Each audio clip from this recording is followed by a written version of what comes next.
नमस्कार। आदर्श विद्या मंदिर के ऑनलाइन क्लास में आप सभी का स्वागत है। आज हम पढ़ेंगे कक्षा 8 गणित विषय का प्रश्नावली 14 गुणनखंड के बारे में।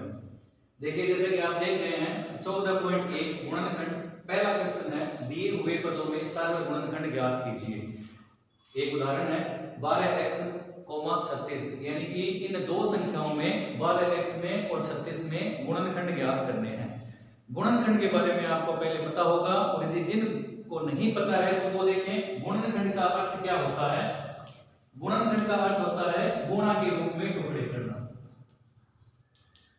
गुणनखंड का अर्थ होता है गुणा के रूप में खंड यानी कि टुकड़े करना। तो गुणनखंड के बारे में हम हल कर रहे हैं। तो पहला क्वेश्चन है और पहले का पहला सवाल है 12x, 36। तो देखें,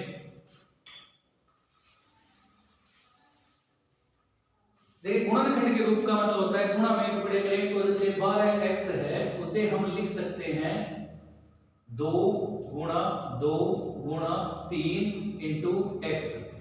अब आप सोचते होंगे कि ये आए कहां से, तो आपको अभाज्य गुणनखंड की सहायता से ये टुकड़े कर लेना होता है। जैसे 12 में 2 का भाग लगाएं तो 6 बार चला गया, फिर 6 में 2 का भाग लगाएं तो 3 बार, और 3 में 3 का लगाएं तो फिर 1 बार।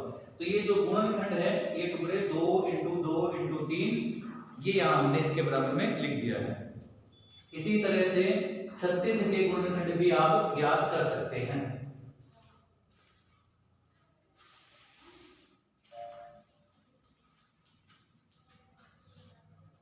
तो सबसे पहले 2 का भाग लगे, 36 में 2 का भाग लगाएं तो 18, और फिर 2 का भाग लगाएं तो 9। अब 2 का भाग 9 में जाता नहीं, इसलिए 3 का भाग लगाएं 3 बार, और फिर 3 में 3 का भाग लगाएं तो 1 बार। इस तरह से 36 के गुणनखंड क्या हुए? 2 इंटू 2 इंटू 3 इंटू 3। तो वो यहां लिखें 2 इंटू 2 इंटू 3 इंटू 3। अब बारी आती है जो प्रश्न में पूछा गया था सवाल उसकी। तो प्रश्न में था कि दिए हुए पदों में सार्वत्रिक गुणनखंड ज्ञात करें। ये तो है गुणनखंड, और हमें ज्ञात करना है सार्वत्रिक गुणनखंड। सार्वत्रिक गुणनखंड का मतलब होता है कि जो सभी में कॉमन हो, यानी कि सभी में आए वह संख्या सार्वत्रिक गुणनखंड कहलाती है। जैसे अब इन दोनों में देखोगे आप तो ये 2 इसमें भी है और ये 2 इसमें भी है, तो एक तो गुणनखंड हो गया सर इसका 2। इसी तरह से आगे वाला 2 भी कॉमन है तो एक बार इसे भी लिख दिया, फिर आगे 3 भी है तो फिर इसे लिख दिया। अब देखिए यहाँ x है परंतु यहाँ नहीं है, यानी कि इस पंक्ति में x है और इस पंक्ति में x नहीं है, तो ये सार्वत्रिक गुणनखंड नहीं हुआ। ये केवल इस संख्या का ही गुणनखंड है, इन दोनों में नहीं आता, तो इसलिए इसे नहीं लिखें। इसी तरह से नीचे वाली लाइन में या पंक्ति में देखें तो यहाँ 3 है परंतु ऊपर वाले में तो 3 आए नहीं एक्स्ट्रा, मतलब एक बार तो हो गया पर एक बार और नहीं आया, तो ये भी क्या हुआ? सार्वत्रिक गुणनखंड नहीं हुआ। ये 3 भी 36 का केवल गुणनखंड ही है। अतः जो कॉमन है उनको गुणा के रूप में हम लिख देते हैं। तो 2 गुणा 2 यानी कि 4, और 4 को 3 से गुणा करोगे तब 12। अतः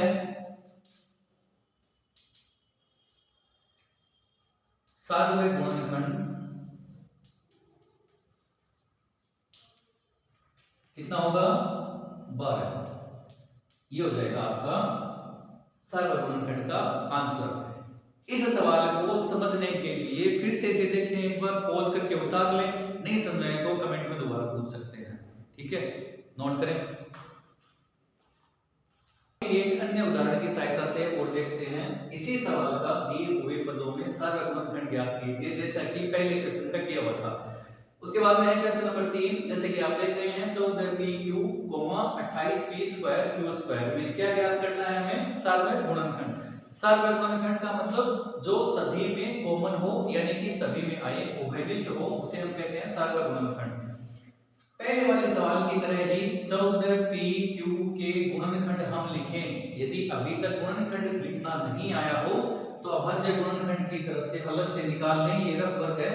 जैसे 2 का भाग लें 14 में, जितना उत्तर आता है यानी कि भागफल है वो आपका नीचे लिखें। अब 7 है तो 2 के बाद में, क्योंकि 2 में तो 7 आता नहीं, इसलिए 3 का भाग लगाएं तो 3 में भी 7 नहीं आता, फिर 3 के बाद में अभाज्य संख्या 5, उसका भी भाग नहीं जाता, तो फिर 5 के बाद में कौन संख्या आपको मिलेगी? 7। 7 का 7 में भाग लगाएंगे तब कितनी बार? एक बार। लास्ट जब 1 आ जाए वहां तक करना है हमें। तो 14 के दो गुणनखंड कौन से हुए? 2 × 7, यानी कि 7 को 2 से गुणा करने पर 14 या 2 को 7 से गुणा करने पर भी 14।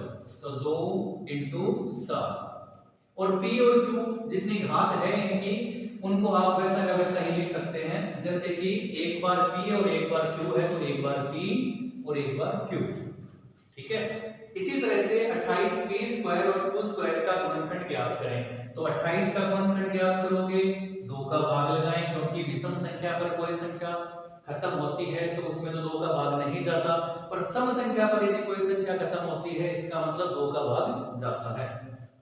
2 का भाग लगाएं 28 में तो वो चला जाएगा 14 बार, और फिर 14 में 2 का लगाएं तो 7 बार। और जैसे कि अभी आपको पता ही है 7 में किसका जाएगा? 7 का 1 बार। तो 28 के गुणनखंड क्या हुए वो लिखें। 28p² q², 28 के गुणनखंड 2 × 2 × 7, और फिर p² और q² के लिए लिखेंगे p यहां घात 2 है, इसका मतलब p कितनी बार लिखा जाएगा? 2 बार। इसी तरह q² है तो q² का मतलब भी q 2 बार है, इसलिए q को भी कितनी बार लिखना है? 2 बार। ये है गुणनखंड, और हमें ज्ञात करना है सर्वगुणनखंड। सर्वगुणनखंड का मतलब जो दोनों में हो, यदि 2 पद दिए हैं तो दोनों में, तीसरा पद और देता तो तीनों में होना चाहिए, वो होता है सर्वगुणनखंड। तो बता सकता है कोई? देखो कॉमन क्या क्या बात है, 1 2 इसमें भी और 1 2 इसमें भी है, तो एक बार 2 को लिख लें। फिर 2 इसमें है परंतु इस वाली लाइन में नहीं मिलेगा, इसलिए इस 2 को नहीं लिखना है। आगे है 7 जो दोनों में है तो 7 को भी लिख लें गुणा के रूप में। p और फिर p दोनों में है तो इसलिए एक बार p हो गया, और फिर आगे एक बार q और एक बार q। जो दोनों में नहीं आता है उनको नहीं लिखना, जो दोनों लाइनों में है उन सभी को गुणा के रूप में लिखना है। किस रूप में लिखना है? गुणा के रूप में। अब इन्हें गुणा करें तो 2 को 7 से गुणा करोगे तो 14, 14 को p से गुणा करोगे, फिर q से गुणा करोगे तो 14p × q। अतः सर्वगुणनखंड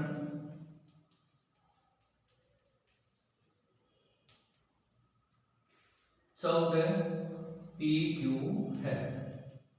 ये हो गया आपका सर्वगुणनखंड पहले का तीसरे का हल। उम्मीद है समझ में आया होगा, नहीं आया हो अभ्यास करें, फिर भी यदि न आए तो पूछें, नोट कर लेना, मतलब पॉज करके एक बार। क्वेश्चन नंबर 2 देखिए, निम्न व्यंजकों के गुणनखंड ज्ञात कीजिए। इससे पहले वाला तो सवाल था सर्वगुणनखंड, इस बार है गुणनखंड ज्ञात कीजिए। और दूसरे का पहला आंसर क्वेश्चन है 7x - 42। याद होगा पहले क्वेश्चन में कोमा लगी हुई थी, यानी कि दोनों पद अलग अलग थे, 3 पद थे तो वो भी अलग थे। इसी तरह से इस बार क्या होंगे कि वो एक पद में रूप में रहेंगे। जैसे ये द्विपद है तो वहां कोमा न होकर प्लस माइनस ये सब चिन्ह आएंगे। अब यहाँ आपको क्या ज्ञात करना है? गुणनखंड। गुणनखंड का मतलब फिर से वही है, गुणा के रूप में टुकड़े करना।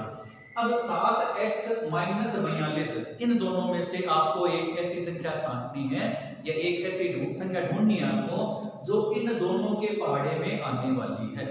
ठीक है, देखो सरल कर सकते हैं तो उसके लिए क्या करना होगा आपको, ध्यान से देखिए, नहीं समझ में तो पूछ ले। 7x है तो उसे हम क्या लिख सकते हैं? हल के रूप में 7 × x। इसी तरह 42, तो इनके गुणनखंड ज्ञात करने 7x को हम लिख सकते हैं 7 × x के रूप में। ठीक है, फिर ये माइनस का चिन्ह, फिर 42 इसके बारे में 7 के बारे में, और कितनी बार? 6 बार, या यूं कहें 6 के बारे में 7 बार। ठीक है, तो अब 7 को 6 से गुणा करने पर 42, यानी कि 42 के गुणनखंड है 7 × 6, 7x के गुणनखंड है 7 × x। अब इन दोनों में क्या कॉमन यानी कि क्या घनिष्ठ है, वही आपका गुणनखंड कहलाएगा। जैसे इसमें भी 7 है और इसमें भी 7 है, तो ये 7 हो गया आपका गुणनखंड। अंतर वाली संख्याएं रह गई, उनको वापस वैसा का वैसा ही लिखें। जैसे 7 में से यहां हमने 7 उतार लिया है तो सिर्फ क्या रह जाएगा? x। ये चिन्ह वापस वैसा का वैसा। उसके बाद में फिर 7, इन दोनों में से 7 को हमने बाहर उतार दिया तो क्या बचा? 6। तो अब आपका गुणनखंड क्या हुआ? 7 × x - माइनस 6। ये है आपका गुणनखंड। तो इसे लिखेंगे अतः गुणनखंड कितना है 7 ब्रैकेट यानी कि इनटू x माइनस 6 है। अब आप इसे वापस फिर से समझने की कोशिश करें। 7x माइनस 42 इन दोनों में हमें एक ऐसी संख्या ढूंढनी है, एक ऐसी अंक संख्या या ऐसा अंक हमें छांटना है जो दोनों में आए वो उसका गुणनखंड है। तो देखो 7 भी है, इसमें भी 7 का भाग पूरा पूरा चला जाता है तो ये 7 बाहर आ जाता है यानी ये कॉमन है, और जो शेष रह जाए वो अंदर लिख सकते हो ब्रैकेट में। जैसे इन दोनों में से 7 हमने बाहर लिख दिया, यहाँ x रह गया तो x उतार दिया, माइनस है तो माइनस, यदि यहाँ प्लस होता तो प्लस। 7 फिर हमने यहाँ इन दोनों में से 7 को बाहर लिख दिया तो एक शेष क्या रह गया 6, वो वैसा का वैसा। तो 7x माइनस 42 का गुणनखंड क्या हुआ 7 इंटू x माइनस 6। अब जांच कैसे करें, तो ये जो बाहर है ब्रैकेट के बाहर वाली संख्या जैसे कि आपको पता होगी किस रूप में रहती है, गुणा के रूप में। तो 7 को x से गुणा करने पर क्या आएगा 7x, और 7 को फिर 6 से गुणा करने पर क्या आएगा 42, या 7 को माइनस 6 से गुणा करने पर क्या आएगा माइनस 42। तो ये इसकी जांच वापस हो जाती है। उम्मीद है समझ में आया होगा, नहीं आए तो पूछें और अभ्यास जरूर करें। चलिए एक और उदाहरण देखते हैं, पर उससे पहले इसे पॉज करके आराम से उतार लें। अब बात करते हैं दूसरे क्वेश्चन व्यंजकों के गुणनखंड के बारे में, और अपना उदाहरण लेते हैं प्रश्न नंबर 8 दूसरे का 8वां। यहां ध्यान रखें एक बार, देखिए -4a² प्लस 4ab और -4ca। अब इस बार हमारे पास पदों की संख्या कितनी है 1 2 और 3 पद है हमारे पास, इसे क्या कहते हैं बहुपद। अब बहुपद में हमें कॉमन यानी कि गुणनखंड ज्ञात करना है। तो देखिए आप इन्हें फिर लिखें जैसे कि इससे पहले वाला क्वेश्चन किया था कि इनको हम गुणनखंड के रूप में लिख लें ताकि हल करते समय कोई परेशानी न आए। जैसे कि ये पद है पूरा जो मैंने अंडरलाइन किया है, पहला पद क्या है -4a², तो इसे किस रूप में लिख सकते हैं -4 इंटू a, और a का क्या है स्क्वायर है इसलिए कितनी बार 2 बार लिखा जाएगा। तो ये तो हो गया पहला पद आपका गुणनखंड के रूप में। फिर उसके बाद में चिन्ह है प्लस का। इसी तरह से 4ab को गुणनखंड के रूप में लिखें तो क्या कैसे लिख सकते हैं 4 इंटू a इंटू b, तो 4 इंटू a इंटू b यानी कि गुणा के रूप में टुकड़े करेंगे। फिर आगे चिन्ह माइनस का, और इस बार किसका गुणा का रूप में टुकड़ा करना है 4ca का। बता सकते हो 4 इंटू c इंटू a। शाबाश। अब इन तीनों में आपको ढूंढना है कॉमन, यानी कि एक ऐसी संख्या जो चर राशि में भी हो सकती है और अचर राशि में भी हो सकती है, जो सभी में आए वही इसका क्या है गुणनखंड। देखो 4 इसमें भी है, इसमें भी है और इसमें भी है, इसलिए आपका गुणनखंड क्या हो जाएगा पहला 4। चिन्ह यहाँ माइनस का होगा तो आप कंफ्यूज हो गए कि नहीं माइनस लें या प्लस लें, तो फिर आप देखोगे यहाँ तो -4 है पर इसमें तो नहीं था इसलिए वो प्लस वाले लेते हैं एक बार। फिर आगे देखो a इसमें भी है, इसमें भी है और इसमें भी है, तो ये a भी क्या हो जाएगा आपका इस बार गुणनखंड। तो 4a को हमने बाहर कॉमन ले लिया, ठीक है। अब इसके अलावा भी कोई और संख्या दिखती है क्या आपको, देखो b इसमें है पर इस वाले पद में तो नहीं है इसलिए b तो कॉमन नहीं हुआ। इसी तरह से c लास्ट वाले यानी अंतिम पद में है पर इन दोनों पदों में नहीं है, इसका मतलब वो भी कॉमन नहीं हुआ। तो जो कॉमन है उसे बाहर लिखें और जो शेष रह जाता है उसे हम किस रूप में लिखें अंदर। देखो 4 से 4 डिवाइड यानी ये तो 4 हमने बाहर लिख दिया था, इसी तरह से a भी हमने बाहर लिख दिया, तो क्या बचा ये 4 बाहर आ गया, ये a बाहर आ गया, तो क्या रहा a, ठीक है। ये दोनों बाहर आ गए तो क्या रह गया सिर्फ एक a। ये माइनस का था इसलिए ये माइनस के a रह जाएगा। फिर आगे प्लस, उसके बाद में ये 4 और a इन दोनों को तो हमने बाहर लिख दिया, ये 4 a के रूप में, शेष क्या रहा b, तो इसे अब लिखो b। फिर उसके बाद में चिन्ह है माइनस का तो चिन्ह लगाएं माइनस का, जो चिन्ह आता है बीच में वही लगेगा, ठीक है। उसके बाद में है 4 की जगह 4 और फिर a की जगह a, तो क्या रहा शेष c, तो ये सी रह गया। तो इस तरह से आपका ये गुणनखंड प्राप्त हुआ। तो इसे लिखें, अतः 4a इंटू माइनस ए प्लस बी माइनस सी क्या है, गुणनखंड है। तो इस तरह से हम गुणनखंड ज्ञात कर सकते हैं। देखिए सरल होगा, यदि समझ में आएगा तो, नहीं समझ में आए तो फिर एक बार कोशिश करें समझने की। उम्मीद है जरूर आएगा, और उसके बाद में जरूरी है अभ्यास करना। यदि हम इसी के जैसे अभ्यास करें इन्हीं जैसे सवालों का, तो हमें जल्दी और सबसे लंबे समय तक याद रखने वाले गुणनखंड सरल समझ में आने लगेंगे।